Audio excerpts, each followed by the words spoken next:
Hi guys, and welcome back to my channel. Today we start a new big topic that is called the pronoun.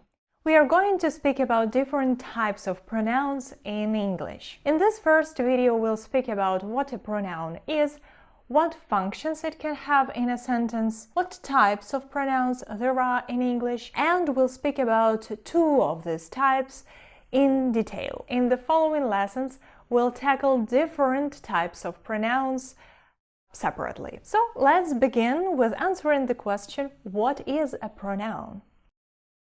A pronoun is a word that is used as a substitute for nouns or noun phrases. Pronouns allow us to avoid repetitions and help us make our sentences more concise. If you look at the name pronoun, the prefix pro will remind you that it is for a noun. This is the word that exists to replace a noun that was mentioned before.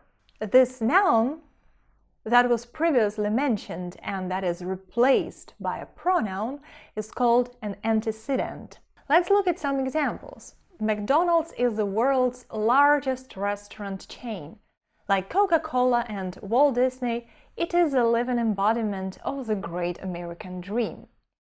We have the noun, McDonald's, the subject of the first sentence, and we have a personal pronoun, it, that we find in the second sentence. It replaces the antecedent, the noun McDonald's. As we speak about a restaurant and not about a living being, we choose it because it stands for inanimate things. Let's take a different example. My brother Michael is a teacher. He teaches elemental arts and crafts to the children. I know his pupils like him very much. The subject of the first sentence is comprised of the personal pronoun my and of two nouns, brother and Michael. In the second sentence, the subject is replaced by a personal pronoun he.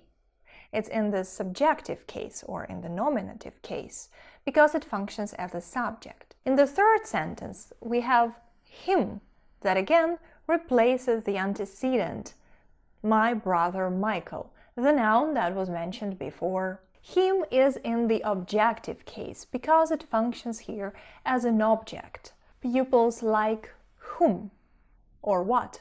They like him. He and him stand for a male living being. And let's take the third example. Spain receives high marks for how easy it is for foreigners to settle. This is also a place where many Europeans like to spend their holidays. The subject of the first sentence is Spain, and we have a demonstrative pronoun in the second sentence to replace it. This stands for Spain. Spain is also a place where many Europeans like to spend their holidays. There are many different types of pronouns in English. First and foremost, we'll be speaking about personal pronouns. Personal pronouns are I, he, she, it, we, you, and they. These pronouns, by the way, can have two cases. We'll speak about that today. Then we have possessive pronouns. These are my, his, her, its, our, your, and their. We also have reflexive pronouns. Myself, himself, herself, itself, ourselves, yourself, yourselves, and themselves. Another type of pronouns that we have in English is reciprocal pronouns. These are each other and one another. These two are often confused by English learners, and I will have a separate lesson about these two. Demonstrative pronouns: this or these, that or those, such and the same. Then we have interrogative pronouns: who, whose, what, which. Defining pronouns: each, every, everybody, everyone, everything, all, either, both, other, and another. Another type is indefinite pronouns: some, any, somebody, anybody, something, anything, someone, anyone, and one.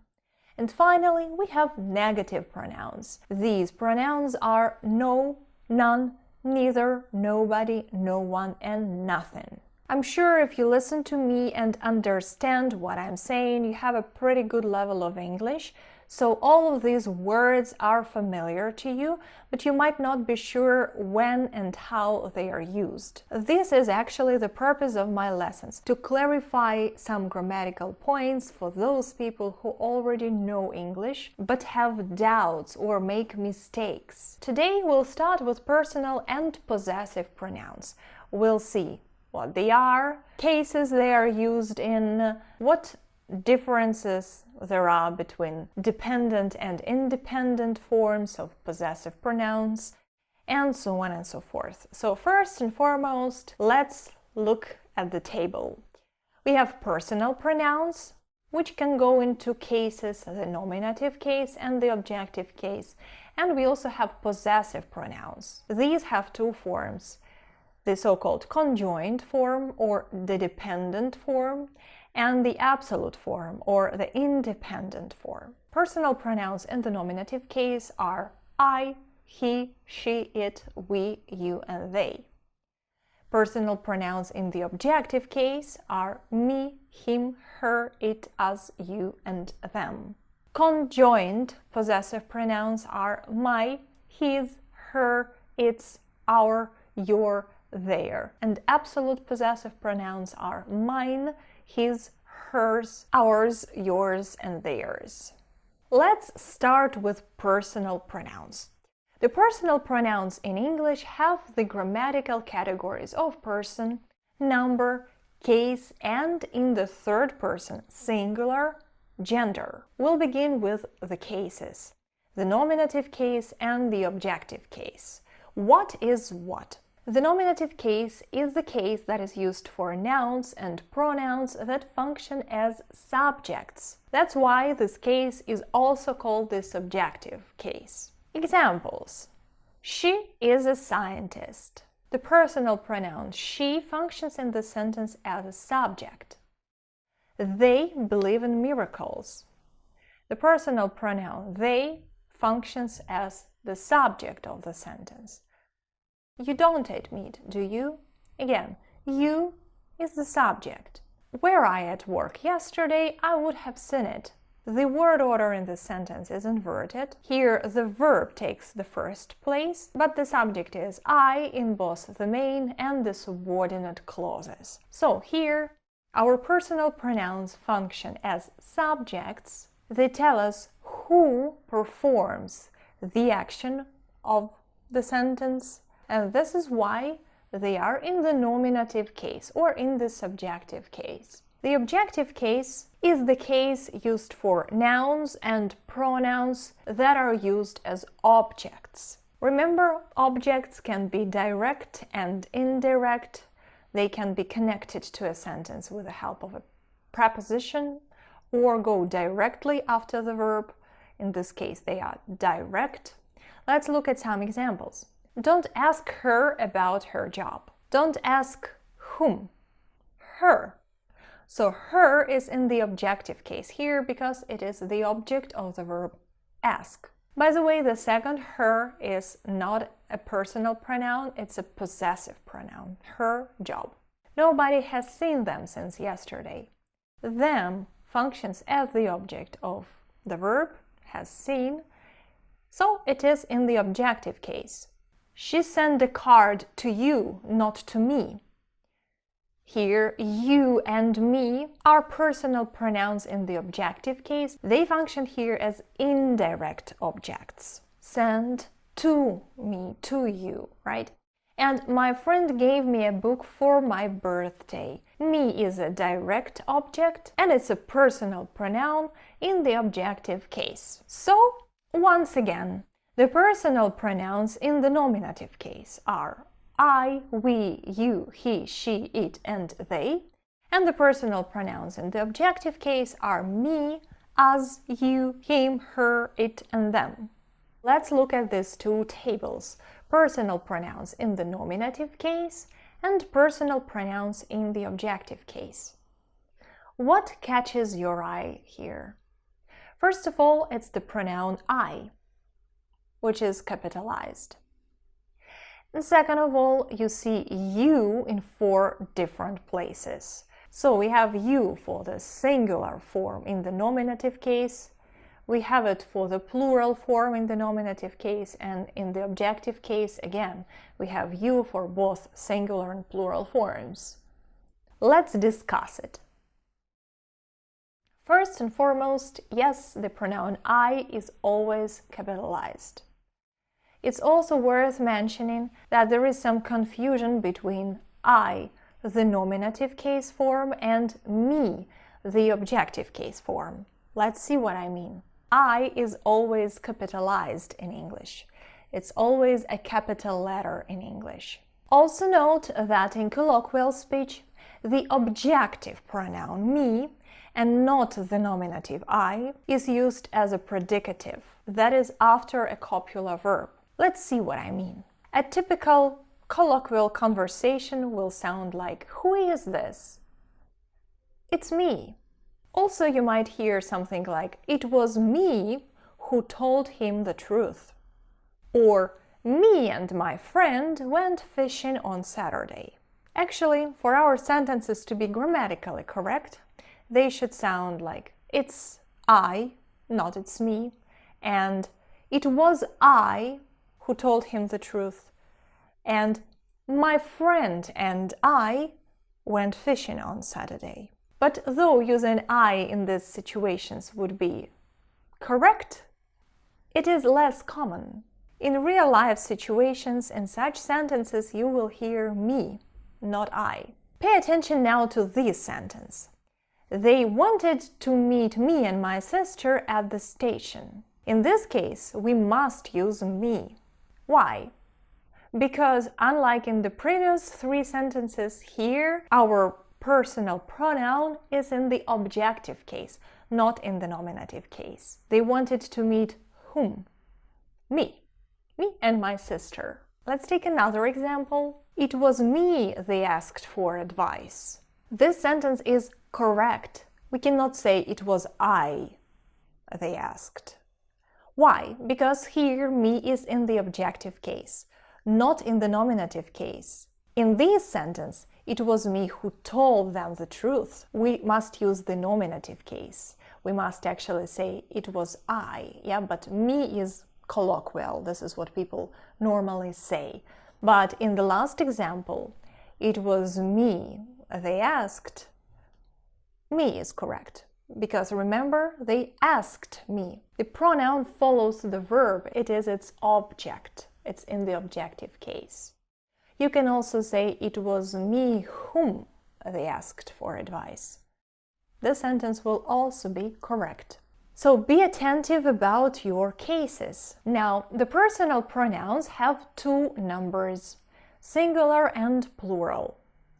Singular pronouns are I, he, she, and it, and plural pronouns are we and they. You see that there is no you. Why? Because in modern English, you is both singular and plural, and we need to speak about it separately. Some English learners might say that you is a singular pronoun because we speak to a friend and we address him or her you. In English, we don't have any special polite form, so everybody is our friend, so you is okay and you is singular. This is wrong, because you grammatically is plural, of course, because the verb that you use with you is always in plural. It stands for both you, my friend, and you all, my friends.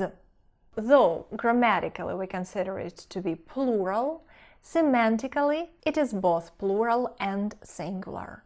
You must not say you is or you was. You say you are or you were. The verb is always in plural.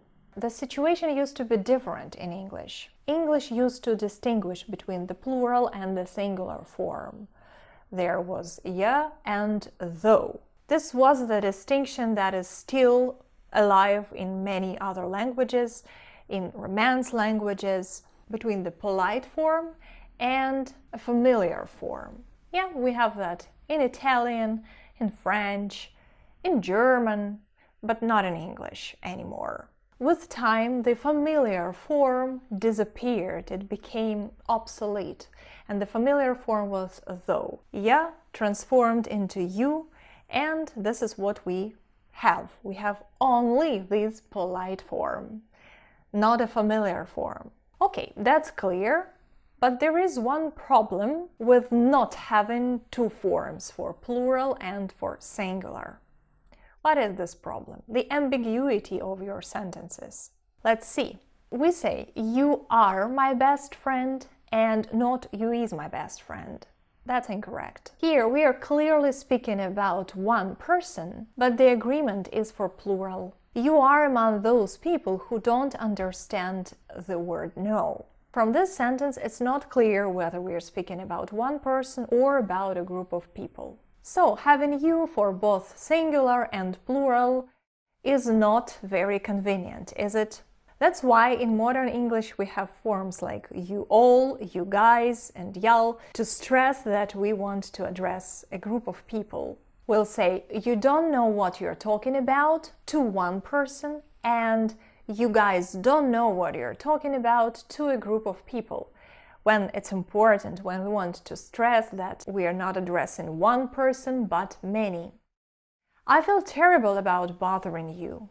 This is what we'll say to one person, and I feel terrible about bothering you all. That's what we'll say to a group of people. In Britain, you might also hear you lot instead of you guys. Another important thing about you. You can be used as a generic form. That's when we are not referring to a particular person, but rather to some unidentified person or unidentified people. It is used in informal English instead of the formal pronoun one. Speaking about its agreement in a sentence, though semantically it is third person, grammatically it's second person. So we can say one must respect one's parents, which will be a very formal sentence, or you must respect your parents. That will be a more colloquial version. One should always take proper care of one's things. Again, a very formal statement. And you should always take proper care of your things. That's a much less formal sentence. As I have already mentioned, the personal pronouns of the third person have gender. Male beings are referred to as he, female beings are referred to as she, and inanimate things are referred to as it. A man entered the hall. He was dressed in a tailcoat. As our pronoun replaces the noun who is a male creature, we use he. My sister likes reading. She's fond of historical novels. As our pronoun here replaces a female, my sister, it is she. And the room was small, but it faced the sea. It replaces the antecedent room. Room is a thing. This is clear, of course, but sometimes we might see the pronouns he and she used to speak about ships, cars, feelings, emotions, planets, different forces, and so on and so forth.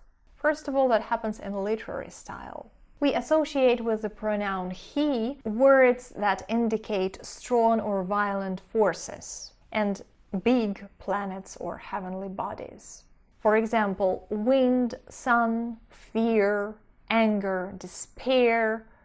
These words will be substituted with he. The pronoun she is associated with gentler forces or smaller heavenly bodies, smaller planets, like moon, for example.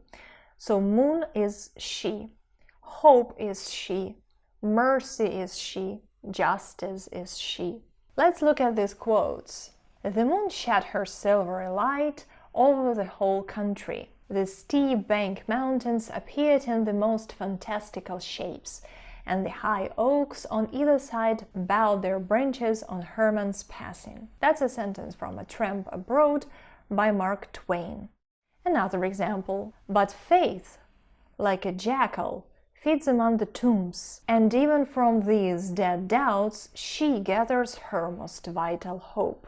The sentence is from Moby Dick by Herman Melville. In both of these examples, we see that the pronoun she is used to replace something which is not a female creature. Yeah, the first case we speak about the moon. The moon is she. In the second case, Faith is she. Now look at this example, please. The volcano is awake. He will destroy us all. Volcano is a strong, ruining force. So he is used as an appropriate pronoun to replace it. Compare the sentence, by the way, with the volcano is awake, it will destroy us all. This sentence is neutral. It sounds much less poetic and weaker as well. So that's what we traditionally do in literature. We assign the pronoun he to stronger forces, ruining forces, and she to some gentler forces. I have also mentioned that we use she when we speak about ships and cars. Let's look at this example. This is a description of a ship from Moby Dick. She was a ship of the old school, rather small if anything, with an old-fashioned claw-footed look about her. Long-seasoned and weather-stained in the typhoons and calms of all 4 seasons, her old house complexion was darkened like a French grenadier's, who has alike fought in Egypt and Siberia.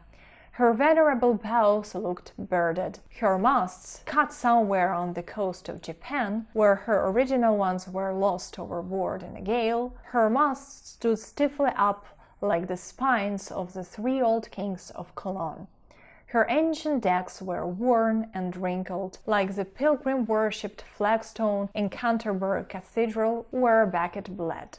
We see that the person speaks about his ship as about a woman. She, her, and so on and so forth. Why does that happen? There are several theories that explain why in English we traditionally use she when we speak about ships. The first one is a linguistic theory. This theory tells us that it happened because many modern languages derived from Latin.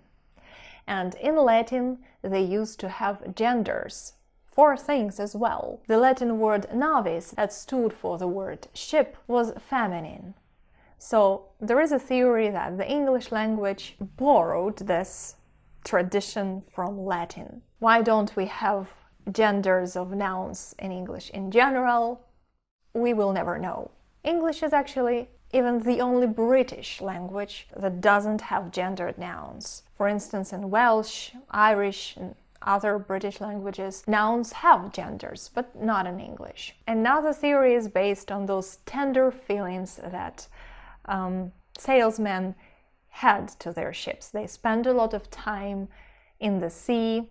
They didn't have an opportunity to spend time with their wives, so ships were their wives. They were kind of married to their ships. And a ship could symbolize a woman because it was temperamental, like a stereotypical woman. When we created cars, the same story repeated. This is a machine or vehicle that you love that can have its own temper. It's the same as ship, but on the ground. And the last theory that you might read is that ships are made from female oaks. This wood is said to be stronger than male oak, but I don't know whether this theory has any ground or not. If you know something about it, write it in the comments down below. Now let's proceed. It is traditionally used to speak about unanimated things and about animals and little babies. We didn't used to treat animals well, did we? But with babies that might insult many parents, though still, imagine a situation when you don't know the sex of the baby. You might say, "Oh, you've got a baby. Is it a girl or a boy?" Because how will you speak about the baby if you don't know its sex yet? It's it, right? Or here is a weirder sentence. "Oh, look at it. Isn't it a nice baby girl?" Of course, you can say, "Isn't she a nice baby girl?" if you know the sex of the baby, but "isn't it a nice girl or boy" is a structure that you might encounter in real life. As to the animals, we use it when we speak about some stray animals animals that we don't have any emotional connection with. So normally you will speak about your cat or your dog who is your friend as he or she, depending on the sex of the animal, yeah? You'll say, Barley is a great dog. He is my best friend. Or I call my horse Janet. We are very close with her, for instance. Now let's talk about the functions of personal pronouns in a sentence.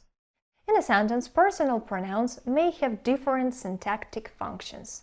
They can function as subjects, as objects, and as predicatives. What is a predicative? Predicative is a part of a compound predicate. Let's look at some examples. She inherited a small fortune when her aunt died. She is a personal pronoun in the nominative case. It functions as the subject of the sentence. He didn't stir a finger to help us. Here we have two personal pronouns, he, which is in the nominative case as it is the subject of the sentence, and us is a personal pronoun in the objective case because it is the object of the verb help. The letter was sent to him by mistake. Him is an indirect object here. The only person she's ever loved is you. She is the subject, you is a predicative. It is a part of the compound predicate. He loves you very much. He is the subject, you is a direct object. That was me you spoke to yesterday. Please pay attention that we say me, not I, because it's the objective case. You is the subject, me is a predicative, and it is in the objective case because you spoke to me. It was me you spoke to yesterday. And the last sentence, so were they. What function does they have in the sentence? This sentence is inverted and they is the subject. So you see, personal pronouns can have different functions, can be seen in different parts of a sentence, and I want to stress again that we should pay attention to what case we should use, whether our pronoun should be in the objective case or in the nominative case, depending on where we find it in a sentence. Now, possessive pronouns. Possessive pronouns have the same distinctions for person, number, and gender as personal pronouns, and they have two forms: the independent one, or the absolute form, and the dependent form, or the conjoined form. Let's look at this table once again. The conjoined possessive pronouns are my, his, her, its, our, your, their, and the absolute possessive pronouns are mine, his, hers, ours, yours, and theirs. The conjoined form is used as an attribute. It always comes before the noun it modifies. That's why we call it dependent. It depends on its noun. I acted on my own initiative. We have the noun initiative, so we use the conjoined form my and not the absolute form mine. Our chances to win the contest are higher than ever. Our is the conjoined form because it precedes the noun chances. It is its attribute. His initial response to her question was no. Again, response is the noun to which the pronoun his belongs. Their faces held a suggestion of anger. So the conjoined form their goes together with the noun faces. And what is your greatest fear? Your fear. Your goes with the noun fear. In English, these dependent possessive pronouns are normally used with parts of body and possessions. In other languages, that might be different. In English, we say he pushed the door with his shoulder, though obviously the shoulder is his, but this is what we normally say. He pushed the door with his shoulder.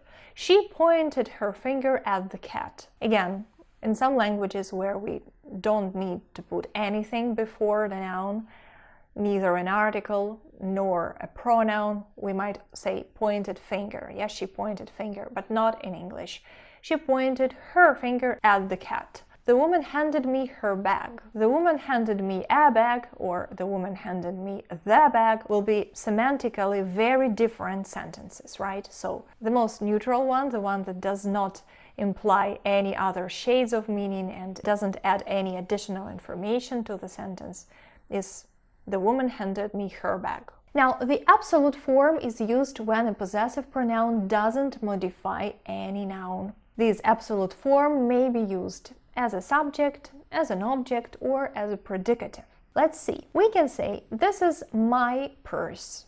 My is the conjoined form, or the dependent form, because it precedes the noun, purse. But we can also say this purse is mine. The semantic stress has changed. We kind of stress that this is mine, not anybody else's. And the form mine is absolute. It is used without any nouns. Other examples with absolute forms. Is this fork yours or mine? Yes, we do have a noun in the sentence, but it doesn't follow our pronouns. We can find it before them in the beginning of the sentence. What's important is that with dependent pronouns, we should have our noun after the pronoun, and the pronoun should modify this noun. You mind your business and I will mind mine. If I paraphrase the sentence and add the word business, I will have to use my, not mine. You mind your business and I will mind my business. The sentence doesn't sound nice. The word business is repeated 2 times, so to make it more elegant and more semantically diverse, I say, you mind your business and I will mind mine, my business. His hair went gray, mine just went. Mine stands for my hair, right? The boy is one of theirs, is one of their boys. Instead of living for another country, we can transform ours, our countries. The victory is ours, yours is an empty hope. So you see, in all of these examples, there is no nouns that follow our absolute pronouns. As to the functions of these conjoined possessive pronouns, we say that they can be used as subjects, as objects, and as predicatives. Now I would like to speak about the archaic forms of you. You will not use them in your everyday communication, but you might read them in older literature. This is why it might be useful to know them, right? Though, thee, thy, thine, and thyself. These are these archaic forms that used to stand for the second person singular. Nowadays, these forms are only found in some older poetry and older writings, and maybe in some dialects. These forms were used as informal, familiar forms. You used to be a formal form, so we use the word you to address people with respect. In German, French, Italian, we still have those informal and formal forms, yeah? But not in English. For instance, in German we say wie heißt du and wie heißen Sie, depending on whom we address. If we talk to a person we don't know, the person who is older than we will say wie heißen Sie. And if we are talking to a peer, let's say somewhere at school, we'll say wie heißt du. So, what you see now on the screen are the forms that we used to have in English. So the subject pronoun for the second person singular used to be thou. The object personal pronoun for the second person singular used to be thee. The possessive independent or absolute form used to be thy. And the possessive conjoined or dependent form used to be thine. Here we also have the reflexive pronoun that used to be thyself. We'll speak about reflexive pronouns in a different lesson. So this is what we used to have: thou, thee, thy, thine, and thyself. Now we have you, your, yours, yourself, and yourselves. 2 forms for the reflexive pronoun to differentiate between plural and singular. Let's look at some examples of thee, thy, thou in poetry. I know thee not, nor ever saw till now sight more detestable than him and thee. Paradise Lost by John Milton. Sight more detestable than him and you, we would say in modern English. Another example. If when the sun at noon displays his brighter rays, though but appear, he then, all pale with shame and fear, quencheth his light, hides his dark brow, flies from thy sight, and grows more dim, compared to thee than stars to him. If thou but show thy face again, when darkness doth at midnight reign, the darkness flies, and light is hurled round about the silver world, so as alike thou drift'st away, both light and darkness, night and day. This is a poem by Thomas Carew, and look please with what forms we would replace thee, thou, and thy nowadays, yeah? We'll say you but appear, flies from your sight, and so on and so forth. Please also note that the sun is addressed as he here. This is a tradition in English. The moon is she, but the sun is he. And the last example, so much thyself does in me leave, that when it for thyself I give, 'tis but to change that piece of gold for this, whose stamp and value equal is. Yet, lest the weight be counted bad, my soul and body 2 grains more I'll add. In this poem, we see the reflexive pronoun thyself. Okay, so let's sum up some important points of today's lesson. Pronouns are used to replace nouns. They help us avoid repetitions in our sentences. We do not have singular and plural forms for you. You can say you are the best to someone we don't know, to someone we know very well, to an adult, to a child, and to a group of people. We use it for things, for small children, the sex of which we do not know yet, and for animals. If the reference is affectionate, we can use he or she speaking about our favorite dog or an animal we love. Personal pronouns can be in the nominative case and in the objective case. Personal pronouns in the nominative case in a sentence function as subjects. Personal pronouns in the objective case function as both direct and indirect objects. Possessive pronouns can be dependent and independent. Dependent possessive pronouns like my, his, your, our, their require a noun. Absolute forms of possessive pronouns are used without nouns. Possessive pronouns in English are used before the names of body parts, clothing, and personal belongings. Thus, the sentences like I opened the door with my hand or he hit the ball with his knee are okay in English.